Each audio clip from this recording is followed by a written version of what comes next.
বাংলাদেশের আমদানি রপ্তানির প্রাণকেন্দ্র চট্টগ্রাম বন্দর এবার এক নতুন মোড়ে। সরকারের সিদ্ধান্ত অনুযায়ী ২০২৫ সালের ডিসেম্বরের মধ্যেই New Mooring container terminal, Laldia terminal এবং বে টার্মিনাল আন্তর্জাতিক মানের বিদেশি অপারেটরের হাতে তুলে দেওয়া হবে। ইতিমধ্যেই আন্তর্জাতিক টেন্ডারের প্রক্রিয়া শুরু হয়েছে।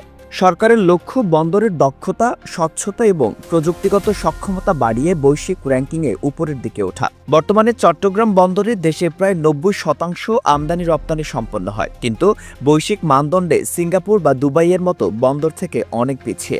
প্রতিদিন শতাধিক জাহাজ ভিড়ে এবং হাজার হাজার কন্টেইনার ওঠানামা করে, ফলে আধুনিক প্রযুক্তি ও দক্ষ ব্যবস্থাপনার প্রয়োজনীয়তা দীর্ঘদিন ধরেই অনুভূত হচ্ছিল।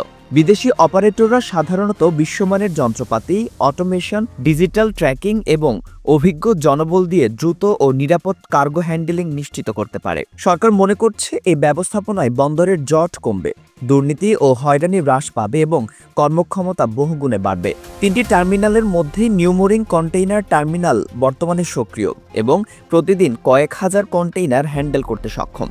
লালদিয়া টার্মিনাল এখনও চালু না হলেও এটি দেশের অন্যতম আধুনিক টার্মিনাল হবে বলে আশা। আর বে টার্মিনাল হবে গভীর সমুদ্র বন্দর, যেখানে বড় আকারের জাহাজ ভিড়তে পারবে, যা বাংলাদেশকে আঞ্চলিক ট্রানজিট হাবে পরিণত করবে। তবে সমালোচনাও আছে। অনেকেই বলছেন জাতীয় সম্পদ বিদেশি কোম্পানির হাতে দিলে নিয়ন্ত্রণ হারানোর ঝুঁকি থাকে এবং রাজস্বের একটি বড় অংশ বিদেশে চলে যাবে। শ্রমিক ইউনিয়নগুলোর আশঙ্কা, বিদেশি অপারেটররা স্থানীয় শ্রমিক ছাঁটাই করতে পারে বা আধুনিক প্রযুক্তির মাধ্যমে কর্মসংস্থান কমিয়ে দিতে পারে। অতীতের রেড সি গেটওয়ে টার্মিনালের ব্যর্থ অভিজ্ঞতাও সতর্কবার্তা হিসেবে কাজ করছে।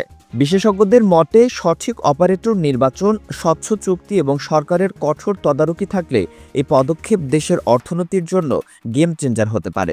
সফল হলে আমদানি রপ্তানি সময় ও খরচ কমবে, আঞ্চলিক বাণিজ্য বাড়বে এবং বাংলাদেশ বৈশ্বিক বাজারে প্রতিযোগিতায় এগিয়ে যাবে। তবে ব্যর্থ হলে অর্থনীতি ও বাণিজ্যে নেতিবাচক প্রভাব পড়তে পারে এবং আইনি জটিলতাও তৈরি হতে পারে। এখন প্রশ্ন, এই সিদ্ধান্ত কি দেশের জন্য নতুন যুগের সূচনা করবে নাকি পুরনো সমস্যার পুনরাবৃত্তি ঘটাবে?